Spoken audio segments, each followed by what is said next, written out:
Merci Adriana. Donc, bonsoir à tous. Je vais vous parler donc de la justice de classe. Donc, dans nos sociétés occidentales, nous considérons souvent que la justice est équitable, que nous vivons en démocratie. Eh bien, détrompez-vous. Souvenez-vous, c'est vrai que vous êtes assez jeune, enfin, quoique certains non, détrompez-vous. Souvenez-vous des enlèvements de Julie, Mélissa, Anne, Effieux, Sabine, Laetitia et Loubna. Souvenez-vous aussi, pour ceux qui s'en souviennent, de la détresse des parents et de la marche blanche qui s'en suivit en octobre 1996, réunissant, selon certains, 350 000 personnes dans les rues et la Sûreté de l'État disant 650 000 personnes dans les rues de Bruxelles. Toutes ces personnes défilent donc dans la capitale pour crier leur indignation et dire à quel point ils sont mécontents de cette justice. Alors, à cette époque, les citoyens nous ont montré, d'une part, que la justice n'est pas ce qu'elle devrait être et que c'est une justice qui n'écoute que les dominants, voire même les protège. Il s'en suivit, à la suite de ces événements tragiques, une profonde réforme de l'État.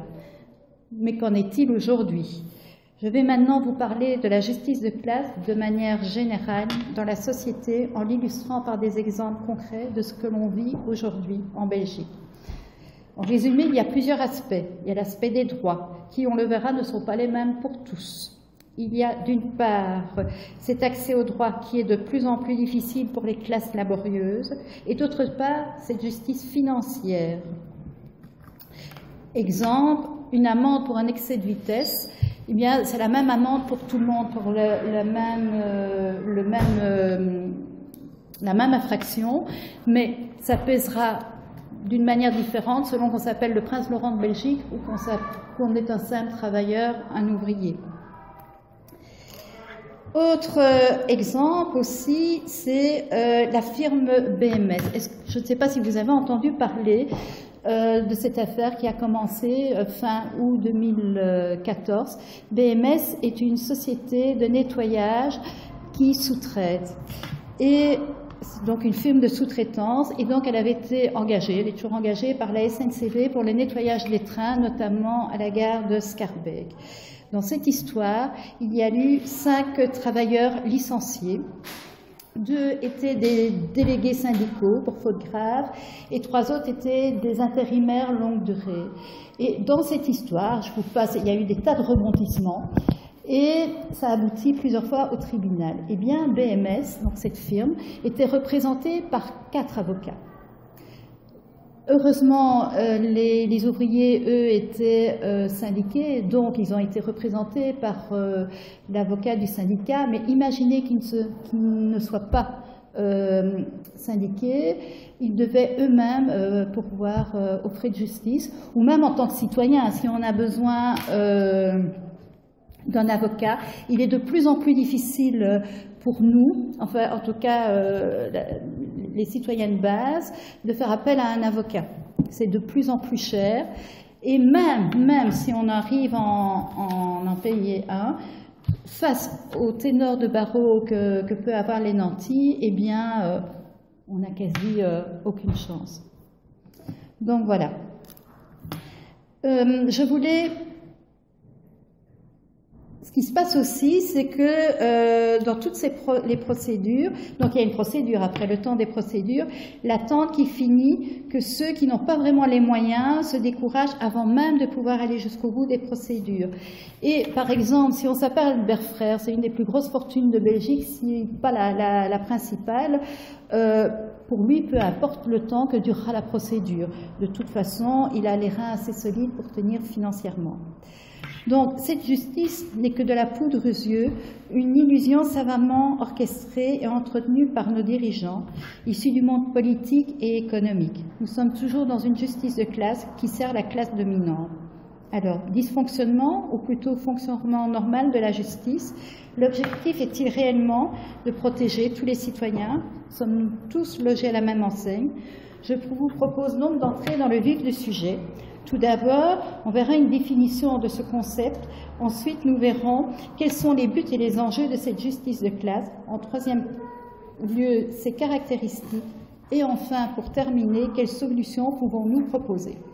Donc, passons d'abord à la définition du concept. Nous vivons dans une société de classe, une société d'exploitation. Le problème, c'est la façon dont les lois organisent la domination d'une classe sur une autre.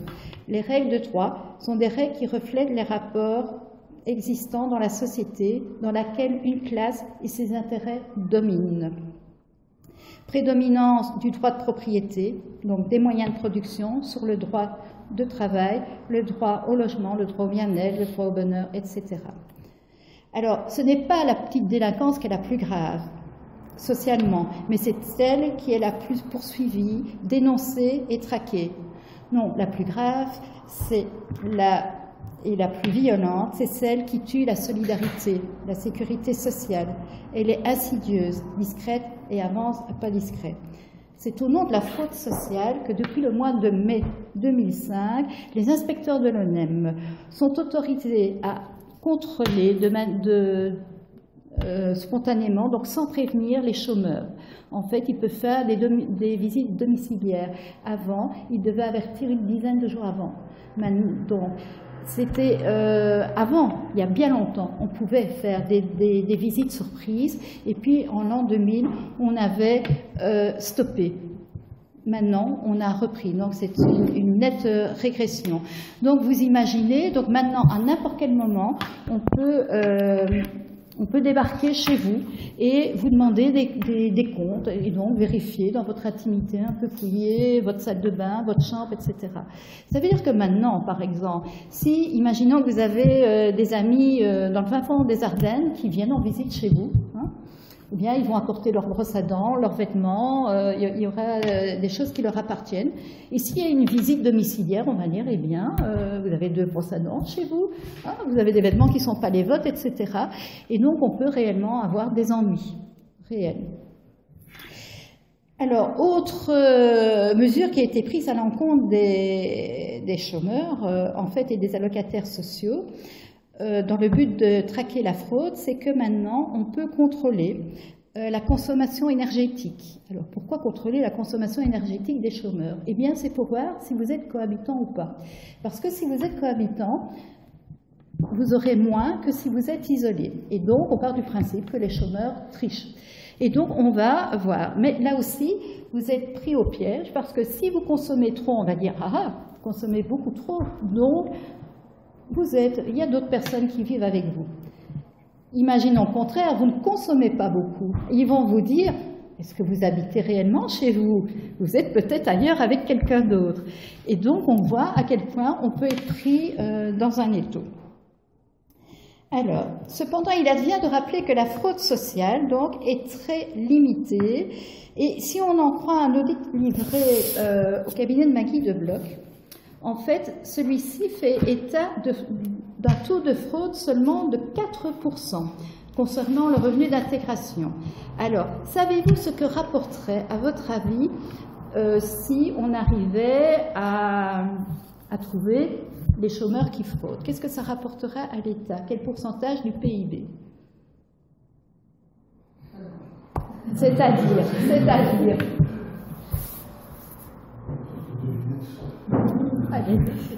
0,1% du PIB. Voilà ce que ça rapporterait. Et donc, on fait la chasse aux chômeurs pour 0,1%. Par contre, on reste très discret sur les milliards qui passent à la trappe, le remboursement notamment de la dette illégitime, hein, cette dette que l'on a contractée pour sauver les banques.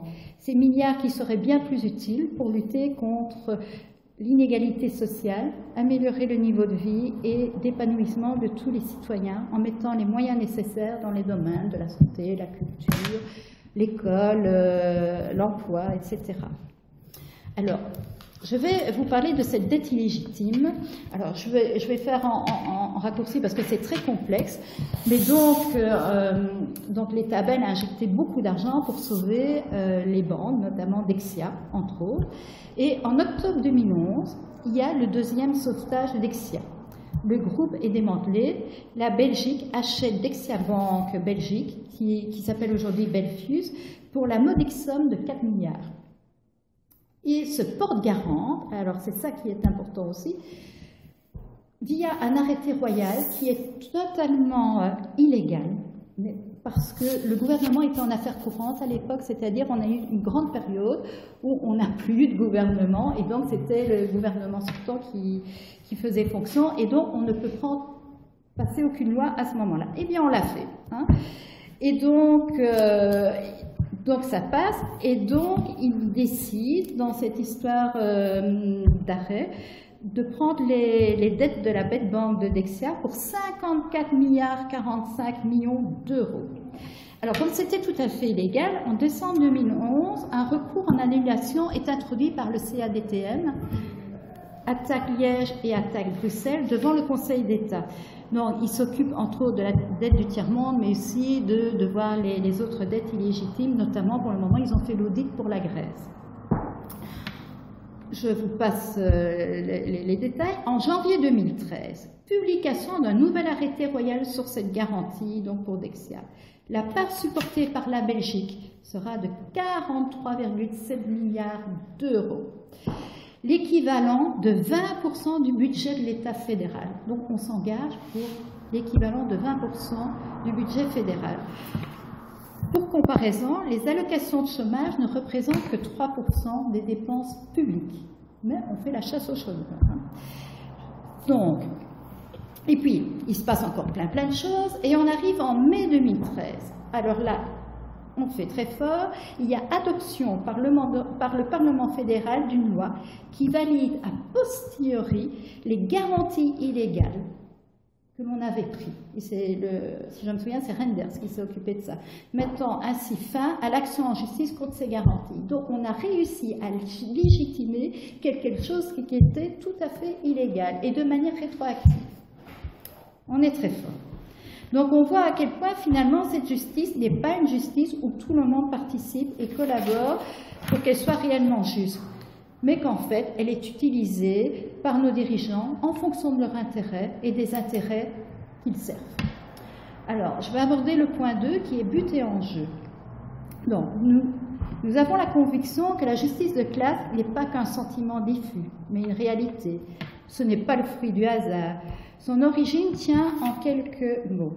La loi reproduit les rapports d'exploitation d'une société de classe. Elle légalise et institutionnalise la domination d'une classe sur une autre. Et a pour tâche de maintenir cet état de choses. Le but final étant de reproduire les rapports sociaux et de production existants. Qu'est-ce que cela signifie? Que les lois, les tribunaux, la politique, la police et les prisons servent à maintenir les pauvres, toujours plus pauvres, les travailleurs resteront des travailleurs et les riches, eh bien, ils seront toujours riches. L'attention principale des lois est portée vers la protection de la propriété de la classe qui est à la base de l'inégalité et de la pauvreté. Comme l'avait si bien perçu Anatole France, voilà ce qu'il disait, la majestueuse égalité des lois interdit aux riches comme aux pauvres de coucher sous les ponts, de mendier dans la rue et de voler du pain. Effectivement, il y a une égalité, il y a une justice là, mais bon, je vois mal les nantis aller voler du pain, aller dormir sous les ponts, sauf s'ils sont un peu excentriques. Par contre, les SDF, les mendiants, les gens complètement paumés, oui, effectivement. Non, la justice a évolué dans une société capitaliste. Par exemple, lors de la colonisation, la justice était extrêmement raciste. Aucun droit, par exemple, si on prend la Belgique, donc, qui possédait le Congo belge, il n'y avait pas de droit pour les Congolais. Ces justices fluctuent donc en fonction du rapport de force dans les classes. Et en fonction de ce rapport, elle va changer. C'est pour ça qu'on la voit se dégrader actuellement. Le rapport de force, on ne l'a plus actuellement. Si on analyse les discours politiques, par exemple, le terme délinquance est apparu dans les discours politiques dans les années 80 avec l'apparition du néolibéralisme. Avant, dans les discours politiques, on parlait plutôt de sécurité sociale. Aujourd'hui, on parle plutôt de sécurité. On est dans le sécuritaire. Parce qu'on est dans un climat de peur que l'on entretient, peur de la délinquance, comment va-t-on réprimer la délinquance, Et donc, effectivement, on cible les plus défavorisés. Avant, le rôle essentiel de l'État, donc avant tout ça, bon, c'était évidemment de protéger le citoyen contre les autres citoyens, mais c'était surtout, on parlait de justice sociale, énormément. Donc, c'était protéger les citoyens au niveau social, fournir une éducation de qualité, des soins de santé, etc. C'était aussi une époque où le mouvement ouvrier était plus fort. Je parle des années 50, 60, tout début des années 70, et donc le rapport de force l'était aussi. Aujourd'hui, on ne parle plus du tout de ça dans les discours politiques. On ne parle plus de sécurité sociale, sauf quand on veut la détricoter. Et ça, ils ne s'en privent pas pour l'instant. Mais on parle plus de délinquance et d'incivilité. Donc, ça illustre bien le côté fluctuant de la justice dans le temps en fonction du rapport de force entre les classes dans la société. Cette domination était moins forte, c'est-à-dire, à l'époque où elle était moins forte, c'est-à-dire au sortir de la Deuxième Guerre mondiale, la justice s'est démocratisée, la classe ouvrière étant en position des forces et a plus influencé celle-ci. Il y a toujours eu des luttes pour obtenir certains droits. Évidemment, les droits, on ne les a pas eus comme ça. De la même façon, si nous voulons détruire, je prends un exemple, c'est ceux de loi sur le droit de travailler, enfin, de pouvoir travailler quand il y a grève. Et donc le but est d'empêcher les piquets de grève en faisant appel à un huissier. Il va falloir se battre pour établir un rapport de force conséquent si on veut pouvoir garder ce droit-là. Alors, la tendance aujourd'hui est exactement inverse donc à ce rapport de force. Donc, on va de transactions pénales dans les dossiers de grandes fraudes financières, intrusion des tribunaux dans les conflits sociaux, exemple Clabec, BMS dont j'ai parlé, astreinte au niveau des piquets, place prééminente du droit de la propriété dans le système juridique, contrôle accru sur les magistrats, privatisation de la justice de plus en plus, franchissement de l'accès à la justice, marchandisation. Ces facteurs marquent en profondeur la justice et l'empêchent d'être ce qu'elle devrait être, c'est-à-dire impartiale, démocratique et au service des citoyens. On se rend compte qu'effectivement, en fonction du rapport de force dans la société, la justice va évoluer et à l'heure actuelle, on n'est plus du tout dans les 30 glorieuses où le rapport de force du mouvement ouvrier était plus important. Alors maintenant, je vais aborder les caractéristiques de cette justice de classe. Alors, c'est une liste non exhaustive. Alors, il y a tout ce qui concerne les rituels judiciaires. Donc, les magistrats qui se sentent un peu comme un groupe à part, intouchables. On a les costumes, on a la toge pour l'avocat, le costume pour le procureur. Autres cérémonies officielles ne sont pas anecdotiques et jouent un rôle important dans le formatage des magistrats et des avocats, dans la formation d'un esprit de corps et de caste. Ils ne sont plus comme le commun des mortels. Les audiences sont organisées de telle manière qu'un citoyen ne trouve pas normal de prendre la parole à son audience. Le justiciable en présence dispose d'un temps de parole marginal par rapport au reste. Son rôle est surtout de ne pas trop parler et de se taire et d'écouter les spécialistes.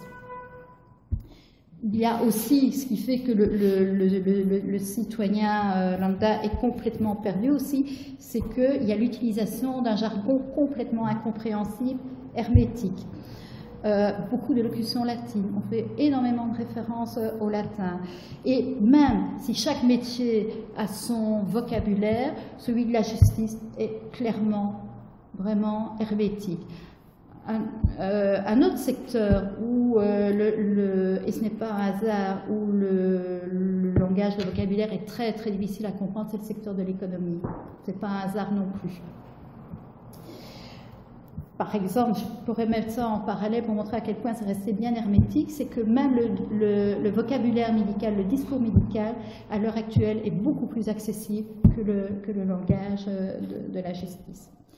Il y a aussi une autre caractéristique qui est la violence des bâtiments sur le citoyen qui se sent écrasé, opprimé, intimidé. Le justiciable, tout comme le croyant, doit se sentir tout petit.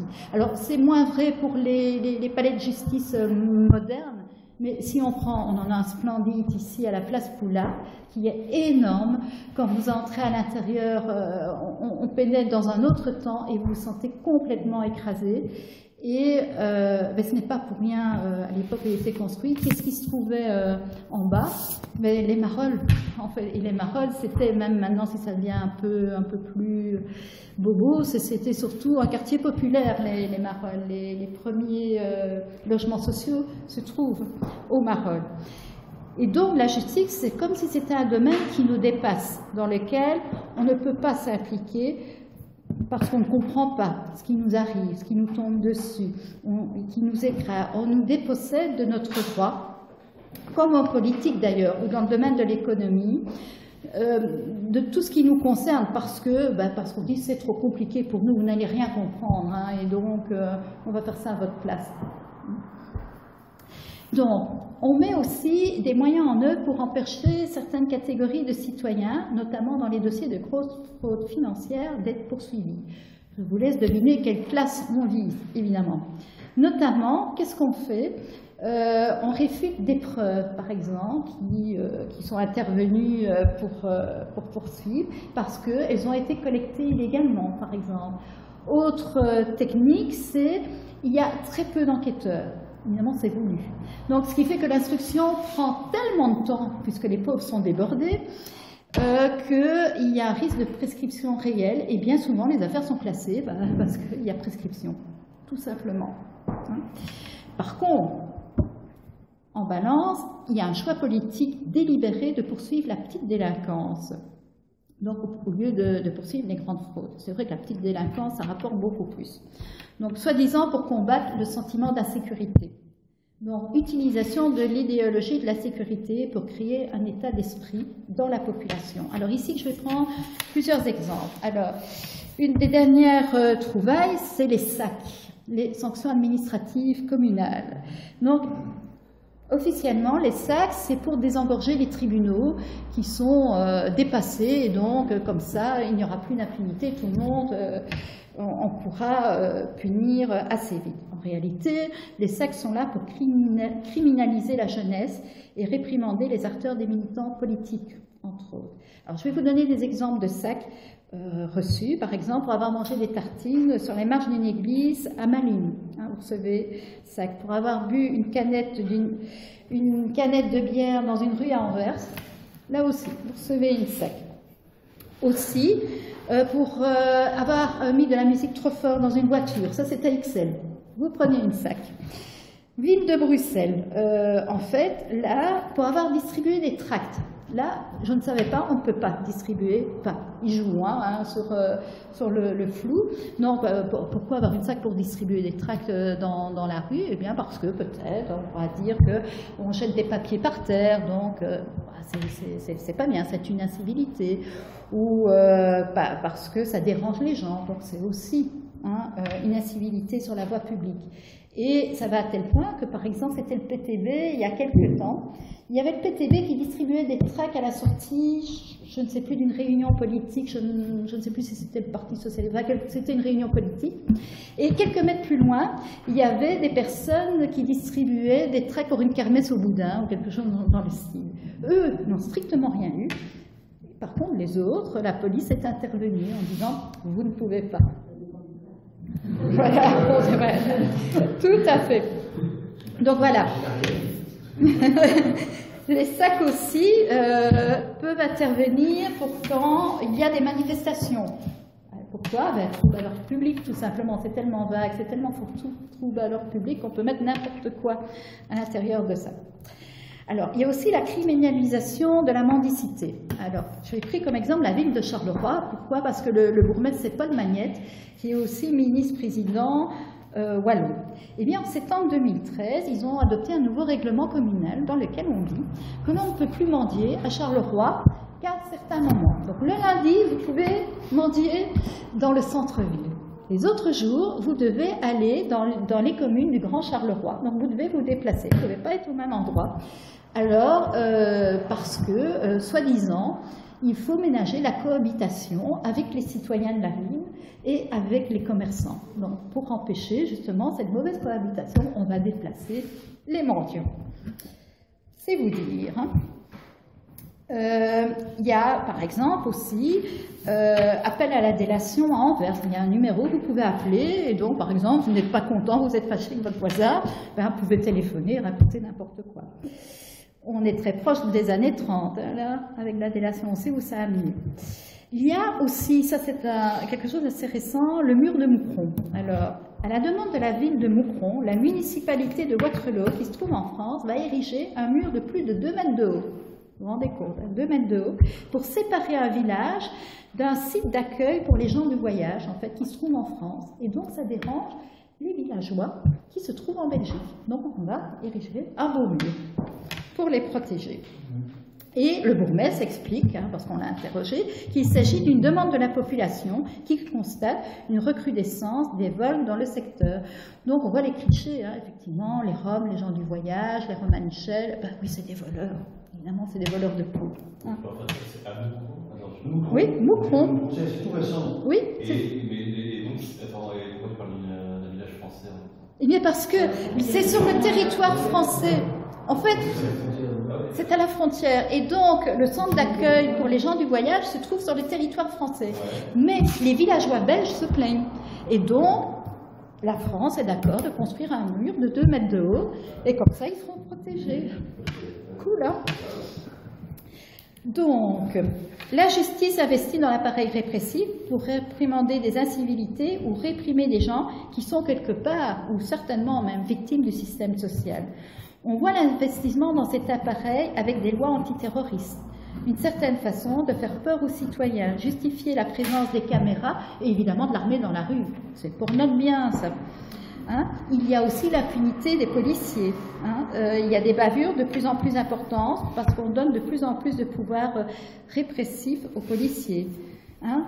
Vous allez mater tout ça, c'est ce qu'on leur dit. Hein? Ou vous allez étouffer toute tentative de rébellion dans l'œuf. Non? Pour tout ça, on a les lois antiterroristes et on a les sectes. C'est une façon de criminaliser la population d'une certaine manière et indirectement de réprimander de grands mouvements sociaux à qui on pourra appliquer ces lois. Et bon, des mouvements sociaux, il y en a beaucoup hein, pour l'instant, avec tout ce qui nous tombe, avec l'austérité, etc. Il y a pas de mécontents, ils descendent dans la rue. Et donc, ben, on prend ses précautions. Hein. Ces lois antiterroristes qui servent donc à faire peur à la population en disant on s'occupe de réprimander le danger qui vous guette, de la délinquance d'une part, et d'autre part des terroristes potentiels. Alors en parlant de terroristes, on a beaucoup moins de chances de mourir, je pense, dans une attaque terroriste que dans un accident de voiture, une maladie ou quelque chose comme ça. Le risque doit être infime, mais on nous protège comme ça. On pourrait peut-être nous protéger contre les maladies et augmenter un peu la sécurité sociale, mais bon, c'est moins intéressant tout ça. Et donc voilà, donc, hein, on fait la guerre à tout ça, et donc ça justifie toute répression gratuite et aucune poursuite évidemment pour les policiers à ce niveau-là, au niveau des bavures. Et donc, ben, ça commence à faire peur de manifester pour certaines personnes, ça fait peur à la population qui quelque part dit c'est justifié. Tu imagines si on m'agresse, s'il m'arrive quelque chose, si on fait sauter une bombe, et donc la population en général, je ne dis pas tout le monde, hein, mais une partie de la population se sent rassurée et cautionne ce qui arrive en fait. Et donc on endort gentiment hein, la population.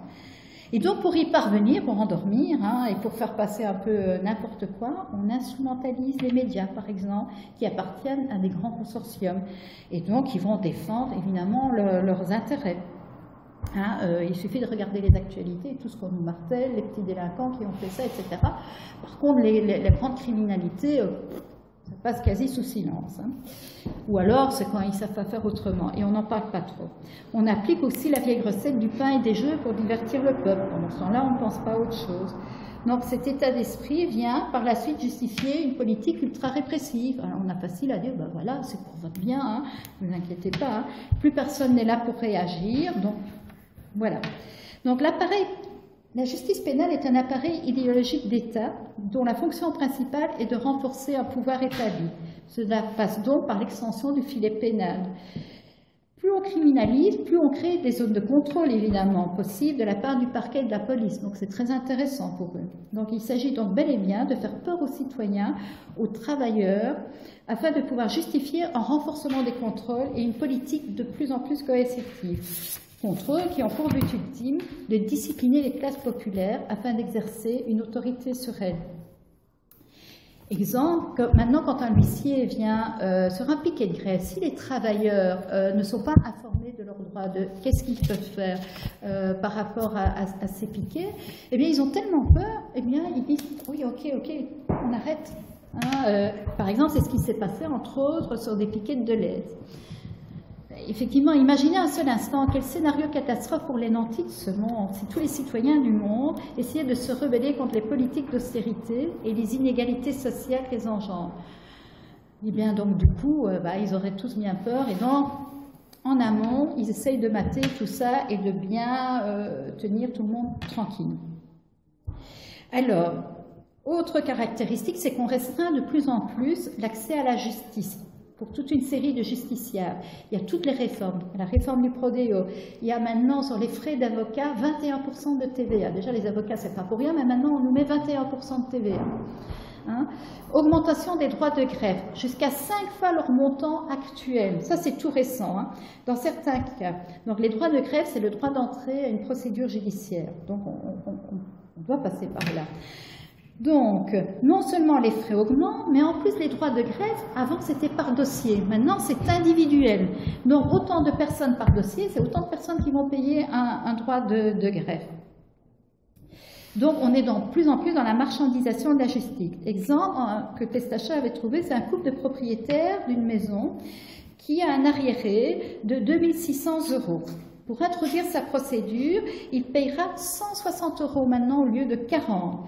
Si le couple est propriétaire de cette maison avec des frères et sœurs, par exemple, suite à un héritage, les coûts sont multipliés. Il y a 80 € en plus par personne dans ce dossier. Dans l'hypothèse d'une procédure collective mettant en cause 1000 plaignants réunis, cela fera un coût de 100 000 €. Et en cas d'appel, 200 000 € en plus. Et en cas de cassation, 370 000 €. Alors là, on va remplir les caisses de l'État. Et je reviens toujours sur mon pauvre Albert Frère, là. Eh bien, évidemment, si on s'appelle comme lui, on s'en fout de ce que ça va coûter. C'est ridicule pour eux. Alors maintenant, je vais aborder une autre grosse caractéristique qui est la délinquance des riches, avec la transaction pénale dans les grandes fraudes. C'est le pouvoir de négociation, c'est indigne, sans aucune transparence, en dehors de tout débat public, entre le parquet et le délinquant financier. Donc là, on applique à la justice la logique de classe. Nous allons voir à quel point la justice est mise d'application pour servir une fois de plus les nantis. La transaction pénale, ça date de 1984 et comme j'avais expliqué, en fait, elle servait entre autres pour les infractions routières. Mais en 2011, ça peut être encore Renders, l'a étendu. Et on pouvait bénéficier de ces transactions pénales les personnes qui étaient déjà poursuivies. Avant, on ne pouvait pas. Il ne fallait pas être poursuivi pour bénéficier des transactions pénales. Et en novembre 2013, l'affaire des Bois Sauvages, du nom de la société qui s'était vue offrir la possibilité de bénéficier de l'arrêt des poursuites pénales diligentées à son encontre pour délit d'initié, moyennant le paiement d'une somme de 8,5 millions d'euros. Et alors quelque chose encore plus parlant, c'est été 2014 en Allemagne, Bernie Ecclestone, donc le grand patron de la Formule 1, cet homme d'affaires anglais. Il a évité un procès pour corruption et une possible condamnation de 10 ans d'emprisonnement, en payant 74 millions d'euros, le gars. Et puis il n'a plus rien. Par contre, un simple citoyen qui fait de la prison, par exemple, parce qu'il a fait un simple vol à l'étalage, lui ne pourra quasi plus jamais se réinsérer. Il aura un casier judiciaire, difficile de trouver du travail. Et voilà, tandis qu'Ecclestone, lui, il a payé, pas de casier, pas de peine de prison, rien du tout, tout roule. Et dans les affaires actuelles en cours, par exemple, j'ai pris les plus récentes, on a notre ami Serge Kubla, le politicien, Armand de Decker aussi, on verra qu'est-ce que ça donnera. Ils vont s'arranger, certainement. Il y a aussi que l'on peut faire des choses tout à fait légales parce que les politiques ont voté des lois pour rendre les choses illégales légales, donc des choses inacceptables en fait. Donc, je vais vous parler de l'affaire LuxLeaks en fait. Donc, cette affaire est totalement légale, même si elle est scandaleuse. Donc, ou comment de grandes entreprises s'appuient sur le Luxembourg et ses règles fiscales souples, mais aussi sur les déficiences de la réglementation internationale pour transférer des profits afin qu'ils n'y soient pas taxés ou très faiblement. Il y a eu 37 accords fiscaux avec la Belgique et notamment on trouvait dans ces 37 accords Belgacom, AB InBev, le groupe Bruxelles-Lambert avec Albert Frère. Et ces contribuables ont obtenu donc tout à fait légalement auprès du fixe luxembourgeois des décisions anticipées qui leur ont permis d'économiser des milliards d'euros aux dépens du trésor public belge. Par contre, on va tomber sur le chômeur qui va déclarer être isolé pour avoir 200 € de plus. La Belgique n'est pas en reste parce que nous, on a les intérêts notionnels. Dans le rapport 2012, le SPF des finances dit que les intérêts notionnels représentent un manque à gagner de 6,16 milliards d'euros pour l'État belge. Donc, grâce aux intérêts notionnels et les plus-values sur les actions, aujourd'hui, rien n'est taxé, ce qui permet, et je reviens à Albert Frère, je l'aime bien celui-là, en fait, de payer moins d'impôts que sa concierge. En fait, Albert Frère a payé 152 € sur 3 milliards d'euros. Hein? Alors, justice de classe. Donc, comme nous le constatons, la grande criminalité financière est une criminalité en col blanc. Ce sont les grandes banques et les grosses fortunes. Faire de l'argent est la norme dans cette couche de la société et la légalité ne fait partie que des contraintes à respecter ou non selon le risque financier. Je vais dépasser un peu. Désolé. Le contraste est saisissant, entre autres, d'une part, entre ces milliards qui échappent à la moindre ponction fiscale et d'autre part, les politiques d'austérité, de plus en plus dures pour les populations, ça passe de la Grèce à l'Espagne en passant par la Belgique. Alors, le dernier exemple que je vous parle, là, c'est vrai, je vais déborder un peu, mais il est très important, il date de hier en fait. C'est le juge Claes, qui est un juge bruxellois, qui s'occupe notamment de blanchiment d'argent. Il est passé hier au journal de la RTB. Et en fait, il était très en colère parce que la police fédérale, donc les hautes instances de la police fédérale, a décidé de supprimer l'Office central contre la délinquance financière organisée. Et il faut dire que cet office travaillait très bien. En 2002, par sa capacité, donc il travaillait sur la prévention en vérifiant les 600 000 personnes morales et leurs déclarations de TVA tous les mois. Cet office a réussi de faire passer l'argent volé à l'État de 2 milliards d'euros à 20 millions. Donc de 2 milliards, on passe à 20 millions. Et on le supprime. Hein, il travaillait trop bien, lui. Donc pour lui, la fraude à la TVA, donc pour ce juge, ce n'est pas de la fraude fiscale, mais de la grande criminalité internationale organisée.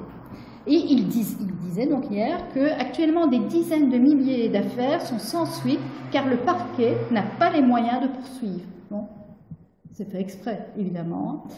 Donc, on lui posait la question concernant la lutte contre la fraude sociale des chômeurs. Voici ce qu'il a dit.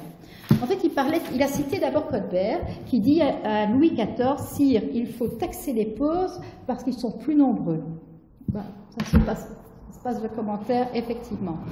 Concernant la chasse aux chômeurs, il a dit, ce n'est pas chez les chômeurs que se trouve l'argent, mais évidemment chez les patrons. Je ne comprends pas très bien non plus pourquoi on s'en prend à des gens que l'on va peut-être taxer entre guillemets, alors que la grande criminalité financière qui exploite notamment les chômeurs, je n'ai guère entendu de programme de lutte contre celle-ci. Voilà, donc une fois de plus, on voit bien de quel côté se situe le gouvernement. Et donc, ce que je voulais dire, donc, pour résumer tout ça avant de voir les pistes, c'est qu'on voit bien à travers ces exemples que tout est rapport de force, mais il ne faut pas se leurrer non plus. C'est que même si nous arrivons à rétablir, ce que je le souhaite, un équilibre en luttant, tant que nous serons dans un système capitaliste, cet équilibre restera précaire. En effet, tant que la classe dominante aura les rênes du pouvoir, elle arrivera à trouver des parades ou à reprendre des acquis. Donc, à nous de travailler et à s'attaquer à cette société capitaliste. Donc, nous voyons donc bien à quel point la justice est entre les mains des puissants de ce monde et ne sert qu'aux intérêts d'une minorité. Ceux qui possèdent les moyens de production. J'en arrive donc à mon tout dernier point. Donc, que faire face à tout ça? Quelles solutions proposer? Alors, il y a deux avocats qui ont très bien expliqué ça, c'est Jean Fermont et Christian Panier, dans Justice, affaires de classe, la réforme, il dit, doit s'articuler autour de 4 grands axes. Une justice plus accessible, plus proche, plus participative et plus réparatrice. Donc, plus accessible, l'accessibilité est abordée essentiellement sous l'angle financier. Hein, on a vu, maintenant, il est quasi impossible pour nous de nous payer un avocat. Elle pourrait être assurée par un système de mutualisation comparable à ce qui se fait en matière de santé. Ben, effectivement, ça marche plus ou moins bien. En tout cas, même s'il y a une médecine à 2 vitesses, la santé plus ou moins démocratique, quoi qu'on on la détricote de plus en plus, mais elle est certainement plus démocratique que la justice. Et donc, on voudrait arriver à ça. Donc, mais le problème, c'est qu'on dit qu'il y a des problèmes de faisabilité politique. Tiens, il serait vain de tenter d'instaurer un système qui va à l'encontre de la tendance lourde en Belgique, à savoir la communautarisation et la privatisation des mécanismes de solidarité. La justice plus proche serait une justice décentralisée à l'échelon des quartiers pour toutes les compétences civiles et pénales qui touchent à la vie quotidienne des citoyens. Le juge sera entouré de services de médiation et d'enquête sociale. L'oralité serait privilégiée, donc un discours beaucoup moins hermétique, la procédure simplifiée, et dans beaucoup de cas, les justiciables pourraient se passer d'avoir un avocat. Donc, seules les questions plus complexes seraient traitées par les tribunaux centraux.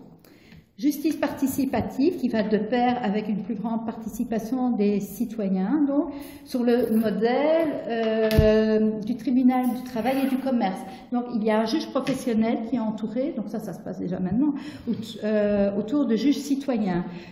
Leur participation aurait le mérite d'impliquer davantage la population dans la façon dont la justice est rendue, de la rendre plus accessible. Et dernier point, justice réparatrice, en d'autres termes, elle chercherait moins à réprimer et plus à réparer. Donc, l'idée phare serait de viser la restauration de la cohésion de la société au lieu d'étendre sans fin le filet pénal. Et donc, maintenant, je termine. 2 citations. Une de Damien van der Merch, qui est avocat général à la Cour de cassation, donc ici en Belgique. Atterrir en prison est souvent une réalité pour les moins nantis, alors qu'il s'agit plutôt d'une possibilité théorique, je dis bien théorique, pour les riches. Il y a Albert Camus qui disait « La démocratie, ce n'est pas la loi de la majorité, mais la production de la minorité. » Donc, à méditer. Donc, en conclusion, après avoir évoqué les possibilités qu'il y aurait pour améliorer la justice actuelle, gardons à l'œil toutefois que nous sommes dans un système de classe, avec une classe dominante qui impose son dictat, tant au niveau des lois qu'au niveau de la justice. Par conséquent, tant que nous serons dans une société de classe, la justice sera de classe et dans les mains de la classe dominante pour servir ses intérêts. Fondamentalement, on aura donc une justice injuste tant que la société le sera. Et donc, je vous remercie pour votre attention.